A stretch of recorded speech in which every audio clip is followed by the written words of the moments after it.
The story kicks off in the colorful city of Cartagena, Colombia, where we meet Leo, a man trapped in a daily battle with alcohol. One day, he's called to a large house by Lucia, a compassionate nurse who's about to change the course of his life.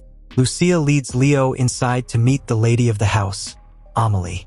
Amélie, originally from France, was a woman of immense pride and strength. She was searching for another caregiver, and Leo, eager for a fresh start, hoped this would be his chance to land the job. But Amélie didn't make it easy. She warned Leo that the work would be tough, asking him if he had any experience with children or caring for the sick. Leo, in an uncharacteristic moment of honesty, admitted he didn't. Still, he was desperate. Seeing the sincerity in his eyes, Amélie agreed to give him a shot. And so, Leo started his new role right away. Though he worked, Leo couldn't shake his old habits. Whenever he got the chance, he'd sneak in a drink. Meanwhile, Amélie, unable to move on her own, often called on Leo for assistance. Despite her embarrassment, she did her best to keep up her dignity. Instead of asking him to turn the pages of her book, she'd simply have him place it in front of her. She would then use a stick in her mouth to turn the pages herself. As time went on, Amélie gave Leo more responsibility, like preparing dinner by 8 p.m. and making sure to send him out of the room afterward. But Lucia couldn't shake the surprise at Amélie's decision to hire a man for such a sensitive job. Before Leo, nearly 40 nurses had come and gone, all women.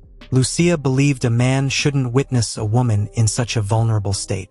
For Amélie, her disability was a source of shame, and she thought only another woman could care for her without judgment. Still, Leo was desperate. He needed this job and was determined not to lose it, even if it meant washing dishes for the rest of his life. Then, at 3 a.m. the next morning, Lucia woke him up with a new task. She was about to teach him how to change Amélie's diapers. Leo hadn't expected such responsibilities to be part of the job. Feeling a little awkward, he hesitated. When he entered Amélie's room with Lucia to help her freshen up, Amélie pretended to be asleep, overwhelmed by the embarrassment of having a man assist with such a personal task. Lucia asked Leo if he thought he could handle everything on his own. Leo gave a determined nod. The next morning, Amélie's furious screams echoed throughout the house. Leo had fallen asleep drunk, neglecting his duties. He was responsible for brushing her teeth, bathing her, feeding her, everything she needed to start her day. Once the morning tasks were done, Amélie would send him off to do the housework. Sitting by the open window, she loved the breeze, but as she gazed out, she often reflected on how drastically her life had changed. When Lucia returned home later, she asked Leo how things had gone. He simply nodded, offering no details. As they hung laundry together, Lucia asked Leo to help her out. While working side by side, Leo couldn't resist asking about Amélie's past. Lucia explained that 3 years ago, Amélie had been traveling from France to meet her fiancé. Tragically, she had been in a horrific accident along the way. When Amélie finally woke from her coma, she discovered she was paralyzed. Her arms and legs no longer worked. The accident shattered her world. She made the gut-wrenching decision to never return to France, not wanting her loved ones to see her in such a helpless state. And to make matters worse, her fiancé never reached out again. Later that night, after finishing his chores, Leo went to a bar to drink away his pain. But even alcohol couldn't ease his troubled mind. The next day, Leo returned to work, and Lucia was genuinely happy to see him. After all, the previous nurses had barely lasted a few days before quitting in fear. Smiling, Lucia handed Leo some cash along with a shopping list, sending him to the market to pick up supplies. While shopping, a girl tried to steal his money. Leo managed to keep his grip on it, but the girl quickly vanished into the crowd. When Leo got back home, he heard laughter coming from Amélie's room. Curiosity piqued. He peeked in and saw her physical therapist there, encouraging her to move more. Just then, Leo noticed Lucia nearby, giving herself an injection. Their eyes met for a split second, but neither said a word. Later, Lucia explained that the injection helped her stay sharp and energized for the demanding work. Leo couldn't help but think to himself that, with her energy, Lucia might even outdrink the heaviest drinkers at dinner. When it was time for dinner, Amélie frowned as Leo served her fish, concerned that a tiny bone might get stuck in her throat. Leo calmly reassured her, saying he had carefully removed every bone and thorn. He encouraged her to try it. Hesitant at first, Amelie finally agreed when Leo gently fed her. To her delight, the fish was perfectly clean. No bones, nothing. Afterward, Leo retreated to the kitchen, where Lucia shared more about Amelie. She explained that Amelie had once been a strong, independent woman, but everything had changed now. She didn't go out, didn't interact with the world anymore. She was even afraid to sit in a wheelchair, worried about how people might perceive her. Once a woman who soared, now she couldn't even walk. Listening intently, Leo couldn't help but ask Lucia why, with her teaching degree, she was working here. Lucia just smiled, her expression unreadable, and quickly dodged the question. After work, Leo returned to his small, cluttered apartment, his mind weighed down, and immediately started drinking. The alcohol consumed him, and by morning, he was still plagued by a brutal hangover. Unable to shake it off, he decided to skip work. When Leo finally showed up at Amelie's house the following day, he lied, claiming he had a fever. But Amelie wasn't fooled. She knew exactly what had happened. She sternly warned Leo that if he ever pulled a stunt like this again, he would be out of a job. Later, Leo went to see Lucia, who handed him an envelope. It was his first paycheck. With some money in his pocket, Leo splurged on a new pair of shoes. Feeling nostalgic, he dropped by a boxing gym, hoping to reconnect with his past. Leo had once been a European boxing champion, and the moment he started hitting the heavy bag, memories flooded back. But the years had not been kind. His punches lacked the power and precision they once had. The next day, Amelie talked about her love for reading, and Leo admitted that reading was something he didn't enjoy at all. Amelie raised an eyebrow, clearly surprised. To test him, she challenged Leo to pick a book from the shelf and read it aloud. Leo struggled, barely able to understand anything. Amelie, seeing this, decided that from that moment on, Leo would practice reading aloud to her every day to improve his skills. Leo kept up his routine of visiting the boxing club after work. One day, the coach announced that a big fight was coming up in Cartagena. Winning this fight could take them to the next level. Leo and the coach were old friends, and the coach had an idea. If Leo trained Miranda, they could win. Fame, money, and a major push for women's boxing were on the line. But there was also another candidate, Lena. The moment Leo saw her, recognition hit him like a punch to the gut. Lena was the same girl who had tried to pickpocket him at the market. Leo sparred with Lena and quickly defeated her, proving his strength. Meanwhile, Lucia opened up to Amelie, saying that sometimes Leo did things that were hard to forgive. But Amelie responded calmly, stating she had no reason to fire him. Leo was quiet, diligent, and took excellent care of her. One day, Amelie asked Leo what he did after leaving her place. Hesitant, Leo replied, "I'm an athlete." That evening, Leo went to the beach, lit a cigarette, and quietly reflected on everything. The next day, Leo suggested an idea to Amelie. At first, she shouted no, but Leo, now sober and determined, insisted. Eventually, Amelie agreed. They went to a rooftop cafe by the beach, and for the first time in a long while, Amelie stepped out of the house. She felt genuinely happy, the fresh air filling her lungs. Leo brought a small box and asked her to close her eyes, guessing the scent from a bottle he had placed in front of her. Amelie loved the playful game and thanked Leo for giving her such a beautiful evening. A few days later, Leo met with his coach again. He agreed to train Lena but set one condition. If they won the fight, he would get $5,000. The coach accepted the deal. That same evening, Leo found Miranda and asked if she knew where Lena lived. Miranda told him Lena hadn't been showing up at the gym for days, and she didn't even have a proper place to stay. Leo was taken aback by this revelation. Meanwhile, Leo continued his routine, reading books aloud to Amelie, taking her out for walks, spending more time together. These were some of Amelie's happiest days, surrounded by friends, feeling free again. One day, Leo saw Lena walking with a man. He immediately realized the painful truth. Lena was turning to questionable means to earn money.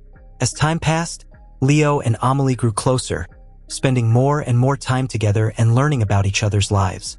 One day, Leo confronted Lena, asking why she hadn't been showing up for training. Lena explained that boxing wasn't working out for her. She wasn't earning money or fame from it. Leo then offered her an opportunity. "If you train under me," he said, "you'll get both money and fame. Your life will change."